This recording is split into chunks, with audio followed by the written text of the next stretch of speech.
সংসার সাক্ষাৎ আরেকটি ব্লগে আপনাদের স্বাগত। কেমন আছেন? আপনারা তো জানেন আমি এসেছি দিলবাড়ি দেওঘর। এখানে একটু কিছু পাখিদের রেখে চিড়িয়াখানার মতন করেছে বাচ্চাদের দেখার জন্য।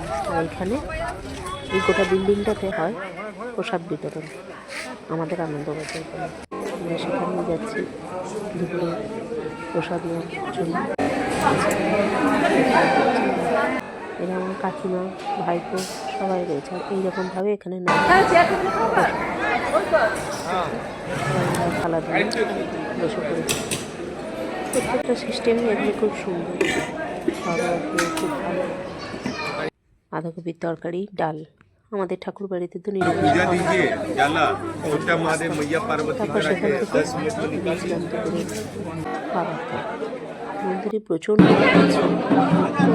পুজো দেওয়া হয়নি, সবাই মিলে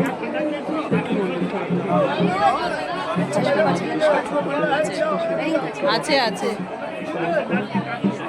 এসেছিলাম। সেই জায়গাটা বারবার যাওয়া হয় না,